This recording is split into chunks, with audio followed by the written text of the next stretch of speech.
And we are live at the Congressional Black Caucus Foundation's 54th Annual Legislative Conference back here in the Impact Podcast Studio. I am Adia Jordan, joined by Mr. Torrance Hampton. What's happening? Yeah, so listen. I appreciate you. Yeah, put that book up there. Book right here. Yeah. If you haven't done your homework, sell it, sister. You sell need to go and get this book because listen. If you tune in, that means you got a little genius in you. You got that right. But you might not understand the genius factor that you have. So we're here to talk a little bit about make your passion your paycheck, right? Yeah, this is why we're here. You got it right. That's how the Impact Podcast Studio came about. So tell me a little bit about yourself. What's your origin story? Yeah, so first off, thank you for having me here. You're welcome. Super grateful. I grew up in Northern Virginia. Really fun fact, when people buy the book and read the book, which I appreciate everyone that has, and if you want to participate in that and getting it, my dad is a retired Secret Service agent, so I grew up in Northern Virginia. Nice. So I was in and out of DC all the time. I remember the CBC as a young kid, and it's obviously as an adult now, I appreciate what it represents, especially for all the Black congressmen and women that are running the country, which we're grateful for the service. So I grew up in Northern Virginia, went to school in Morehouse. Oh, nice. And graduated from Morehouse in 98 with a degree in psychology. And then I started down the entrepreneurial path, multiple things, multiple businesses. Most of them failed. You learn. Yeah. End up landing at Xerox, then Oracle, and then the entrepreneurship stuff, and then ultimately in advertising. And I'm self-taught as a director. So I'm a director-producer. I started my own production company, G Factor Films, 9 years ago. And in that process, I ended up writing a book, which is the book we have here today. It's called Genius Factor, Make Your Pass Your Paycheck. Today, we have an ed tech company. It's an ed tech future work and agentic AI company called Genius Factor Academy. We are the only 9th grade on track social emotional learning and career exploration curriculum in the country. We have 30 schools licensing our curriculum in our book around 4 states. We're in Atlanta and Gwinnett County.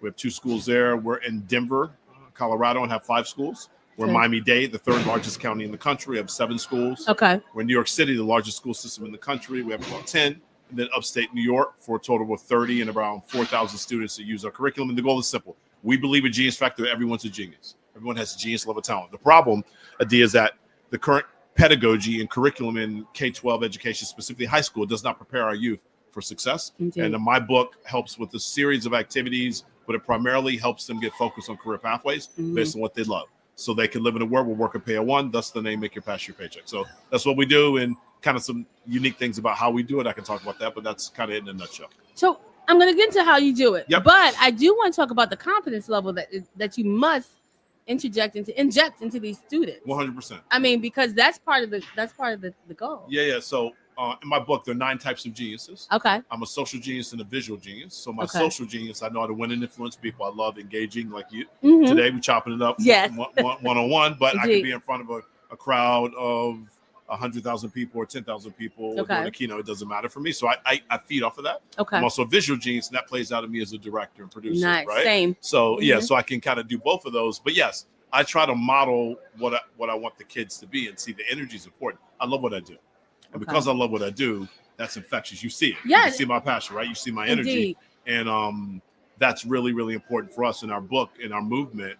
Has been really impactful, man. So we're changing lives, and I'm super grateful for it. It's a blessing. Well, I'm glad to hear that. You know, we talk about the theme of this year's conference being made for this moment. Okay.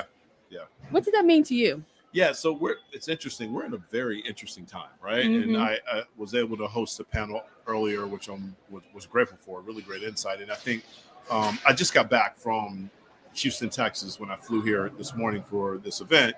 And I was at the National Black MBA Conference in Houston. And Orlando Ashford, who's a good friend, great leader, amazing businessman and entrepreneur and executive, he had a phrase that you don't want to waste the crisis. And I hadn't really heard it like that. And the point was, anytime there's crisis, which the country is in crisis. Correct. Let's be clear. Especially for Black people, Black people and brown people. But we're talking about Black folks right here, and we're under attack. That's not new for us. Let's no, it's not. We're in waves. Yeah, right. We're going through crisis after crisis. Most of the time it's covert. It's now overt. Yes. And that's what's different. That's very true. Right. It's different. So he said, anytime there's a crisis, there's major opportunity. It is. And in that opportunity lies a chance for us to convene get information to move as a unit as Black culture. Right. And that's one of the things we do. We're the only culture that don't do that. Because everybody else does that. We can't allow ourselves to be distracted. Yes.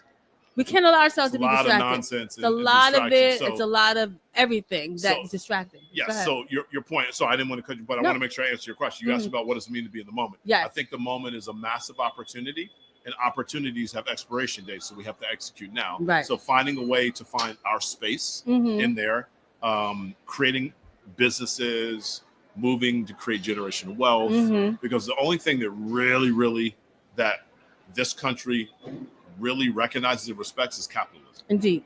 And if you get the money right, you got a chance. Correct. And if you don't have access to the money and creating wealth in our community, nothing will change, in my humble opinion. Okay. Nothing will change. So in writing this book, tell me what's the part that was the most, I guess, eye-opening for yourself. Sometimes I've talked to a number of authors over the last couple of weeks, and they have talked about, I didn't know that when I got to chapter 3, I was going to be vulnerable, or when I got to chapter 6, it was going to really talk about something that I learned along the way. Was there a part in the book that you really were maybe a little bit surprised about, or that it challenged you to think differently about how you were going to write this book? Yeah. So great question. So let me give you a little bit of backdrop. Okay. The book is dedicated to my mom. Okay. And the book is dedicated to my mom because unfortunately she lost her life to cancer, her battle with cancer back in 2003. Sorry to hear that. No, thank you. I appreciate you saying that. The thing that's really impactful about that is that she was 52 when she died. Wow. And 52 is mad young, right? Yes, so I always ask people when I speak to kids or speak at events, if you knew you were going to die at 52, would you work in a job that you hated?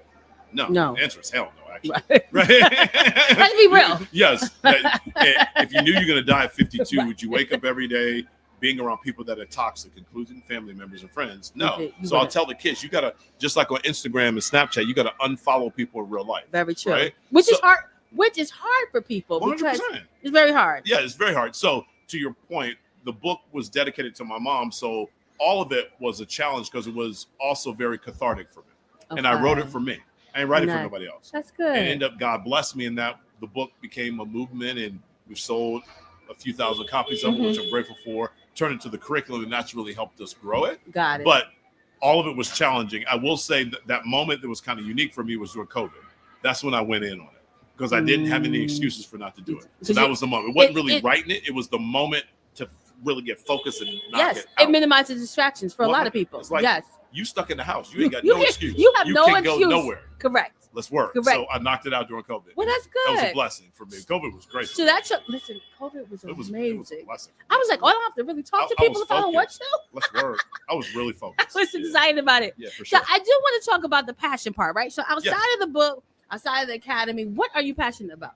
Yeah. So I'm really passionate about storytelling. Okay. And that plays out with my social genius as a director, producer. Okay. As a public speaker, as an author, and anything that really impacts people, it fuels me. We also, I really do love directing and producing content with my spin on it. So being able to creatively form this story and have it be impactful when people enjoy it. And storytelling is really important. So I love that. Super passionate about that. Storytelling is my jam. It's amazing. And I think one element to that in the book, what we do in the curriculum is the 4 kind of elements to the 3 parts to it: self-discovery, mapping, and activation. Okay. The genius factor. So in the discovery phase, we help individuals, students, and adults with self-awareness. I do not believe, Adia, you can pick a career if you don't know who you are. Exactly. And most people, adults, they do not know. They have no idea who they are. They get to their 40s and they're like, "Oh, I'm like identifying. This is who I am." Oh, wow. Is critically important. It's a skill we have to have. Second is talent.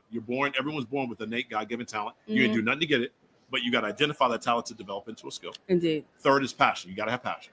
You have to love it, because when life starts life and you don't like it, you're going to quit.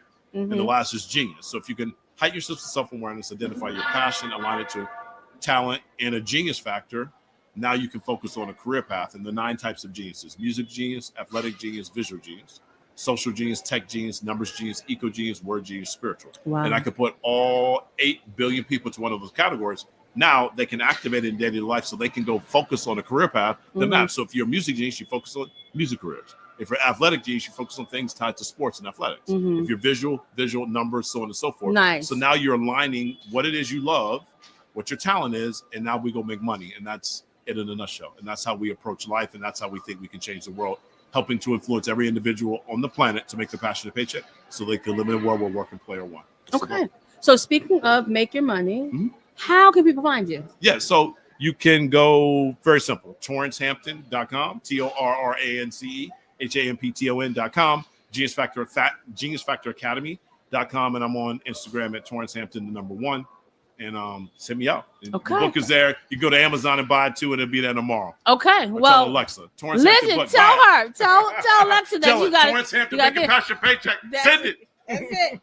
Well, we appreciate you Thank you so for much having for me. joining us. You are a great close to our entire workshop series. Hopefully I gave a little energy here. You at the end.